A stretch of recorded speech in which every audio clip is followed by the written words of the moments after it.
Assalamualaikum warahmatullahi wabarakatuh. Perkenalkan, nama saya Herman dari jurusan BPIB. Saya akan menjelaskan Al-Quran tentang kepribadian konselor. Kepribadian konselor. Yang pertama, pengertian konselor. Konselor dalam istilah bimbingan dan konseling adalah tenaga yang terdidik secara formal dalam bidang konseling pada tingkat universitas dan mempunyai kemampuan untuk membantu klien dalam memecahkan masalah melalui proses konseling. Konselor adalah tenaga kependidikan yang berkualifikasi khusus yang berpartisipasi dalam menyelenggarakan pendidikan.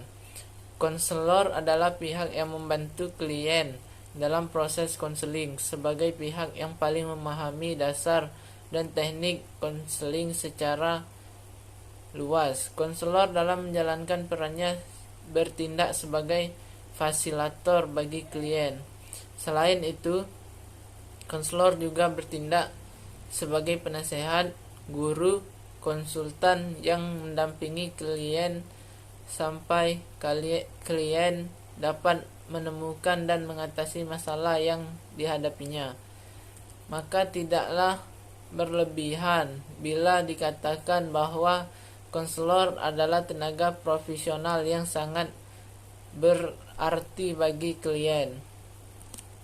Zainal Akib mengartikan konselor adalah tenaga yang telah terdidik secara formal dalam bidang konseling pada tingkat universitas dan mempunyai kemampuan untuk membantu klien dalam memecahkan masalah melalui proses konseling. Konselor adalah tenaga pendidikan yang berkualifikasi khusus yang berpartisipasi dalam menyelenggarakan pendidikan. Menurut Samsul Munir, konselor adalah seseorang yang memiliki kemampuan untuk melakukan konsultasi berdasarkan standar profesi yang dalam tugasnya membantu klien dengan memperhatikan nilai-nilai dan moralitas Islami serta mampu menjadi teladan yang baik bagi kliennya. Dari beberapa pengertian di atas dapat diambil kesimpulan bahwa pengertian konselor adalah seseorang yang memiliki kemampuan dan standaritas profesinya dalam membantu klien menyelesaikan masalah kehidupan, dalam arti sebagai teladan yang menjadi rujukan dalam perilaku kehidupan sehari-hari, atau bisa diartikan seseorang penasehat atau orang yang melayani kegiatan konseling. Yang kedua, peran dan fungsi konselor.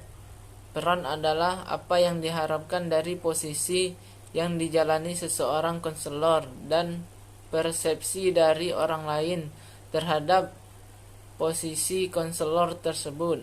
Misalnya, seseorang konselor harus memiliki kepedulian yang tinggi terhadap masalah klien.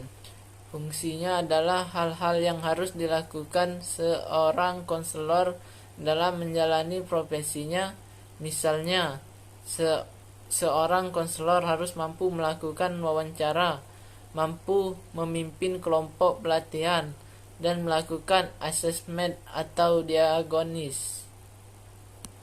Corey menyatakan bahwa tidak ada satupun jawaban sederhana yang mampu menerangkan bagaimana sebenarnya peran konselor yang layak. Ada beberapa faktor yang diperhitungkan dalam menentukan peran konselor, yaitu tipe pendekatan konseling yang digunakan, karakteristik kepribadian konselor, taraf latihan, klien yang dilayani, dan setting konseling. Corey menambahkan bahwa fungsi yang esensial dari konselor adalah memberikan umpan balik yang jujur dan langsung kepada klien, seperti bagaimana konselor mempersepsi klien, perasaan konselor terhadap klien, dan lain sebagainya. Yang ketiga, karakteristik kepribadian konselor. Karakteristik pribadi konselor adalah nilai-nilai yang berisi karakteristik kepribadian agar konselor mampu menjalankan tugas dan fungsinya dengan baik, baik di sekolah, baik sebagai guru pembimbing maupun dalam melaksanakan tugas-tugas pokok lainnya. Masalah karakteristik konselor berhubungan erat dengan profil profesional dan ideal. Prayitno mengemukakan bahwa profil seorang konselor profesional adalah konselor yang memiliki ciri-ciri kepribadian, spesialisasi pendidikan, dan kemampuan intelektual. Karakteristik konselor sangat mempengaruhi proses konseling. Maka dari itu, kualitas pribadi maupun keterampilan merupakan prasyarat untuk menjadi konselor yang efektif. Sebagai seorang konselor Islami yang profesional, selain memiliki karakteristik kepribadian yang dijelaskan di bagian sebelumnya, juga hendaknya memiliki sifat-sifat mulia yang bersumber dari ajaran Islam. Adapun sifat-sifat yang mulia yang mesti dimiliki oleh seorang konselor Islam di antaranya, yang pertama, murah senyum. Senyum adalah daya pikat nomor 1 ketika seorang konselor berhubungan dengan klien. Dengan senyum yang tulus dan bersumber dari lubuk hati yang mendalam, klien akan merasa nyaman dan dihargai oleh seorang konselor. Sebaliknya, senyum konselor yang dipaksakan atau hanya sekedar basa-basi saja, respon klien pun akan berbeda terhadap konselor. Klien merasa kurang nyaman dan hubungan yang akan dibangun pun dapat menimbulkan hambatan. Oleh karena itu, senyum hendaknya menjadi sifat utama yang harus dimiliki seorang konselor. Yang kedua, ramah. Sifat kedua yang harus dimiliki oleh seorang konselor Islam adalah ramah. Seorang konselor menyambut pasien dengan sifat ramah. Dia tidak boleh memperbedakan antara satu klien dengan klien lain. Semuanya harus diperlakukan sama, baik orang kaya maupun miskin, pintar atau bodoh, pejabat atau bukan pejabat, dan sebagainya. Keramahan juga dipertunjukkan dengan mudahnya seorang konselor menyapa siapapun dan dimanapun dia bertemu dengan klien atau pasien.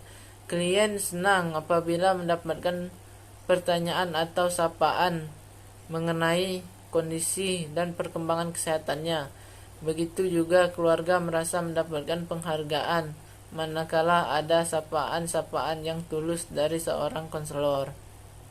Yang ketiga, sopan. Sopan merupakan sifat mulia yang mesti dimiliki oleh seorang konselor Islam.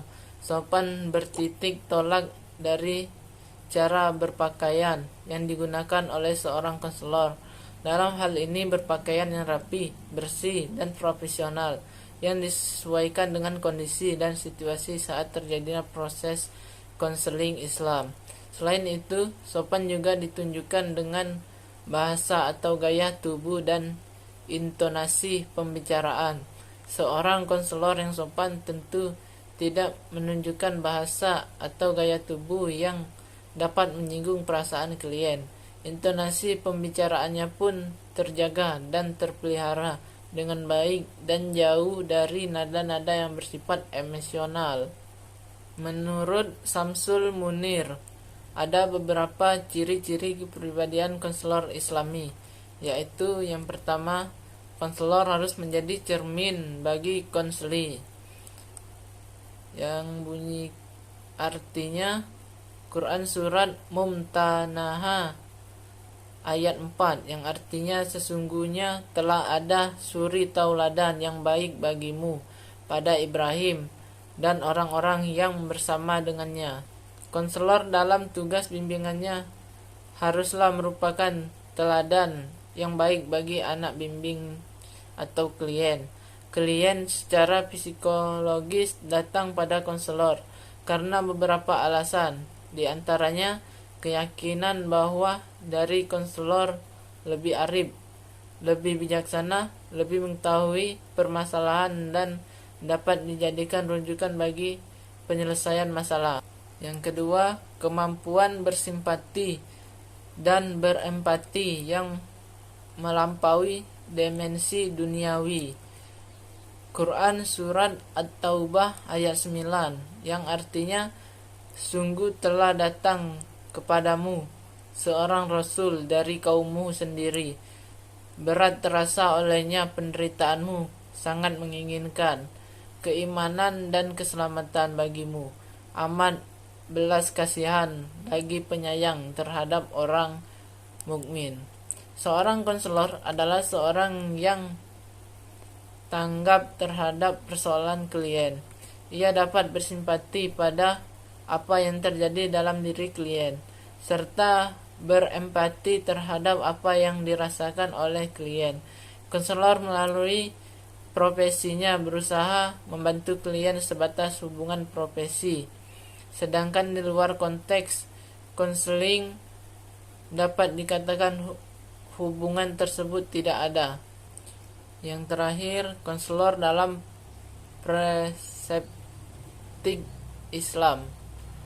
Konselor Islam merupakan seorang muslim yang memiliki keahlian dalam melakukan proses konseling dalam terhadap klien atau mad'u yang sedang membutuhkan atau yang sedang bermasalah, tetapi melalui proses pendidikan dan latihan yang berlangsung lama. Proses tersebut dimaksudkan agar segala persyaratan, kompetensi, dan sifat yang harus dimiliki oleh seorang konselor Islam dapat terpenuhi dengan baik. Dalam Islam, konselor disebut dengan da'i, yaitu orang yang mengajak atau menyeru ke jalan Allah SWT. Kata da'i berasal dari bahasa Arab bentuk muzakkar laki-laki yang berarti orang yang mengajak. Kalau muannas perempuan disebut da'iyah. Sedangkan dalam Kamus Besar Bahasa Indonesia, da'i adalah seorang yang bekerja berdakwah atau pendakwah. Dai adalah orang yang melaksanakan dakwah baik lisan maupun tulisan ataupun perbuatan, dan baik secara individu, kelompok ataupun bentuk organisasi atau lembaga. Dai sering disebut kebanyakan seorang dengan sebutan mubalik atau orang yang menyampaikan ajaran Islam. Seorang konselor Islam atau dai yang profesional hendaknya memiliki sifat-sifat mulia yang bersumber dari ajaran Islam, yaitu murah senyum, ramah, sopan, santun, energik, simpati, empati, sabar, dan bijaksana. Seorang dai harus mempunyai persiapan-persiapan yang matang, baik dari segi keilmuan ataupun dari segi budi pekerti. Sangat susah untuk dibayangkan bahwa suatu dakwah akan berhasil jika seorang dai tidak mempunyai ilmu pengetahuan yang memadai dan tingkah laku yang buruk baik secara pribadi ataupun sosial. Mungkin itu saja yang dapat saya jelaskan. Saya akhiri. Wassalamualaikum warahmatullahi wabarakatuh.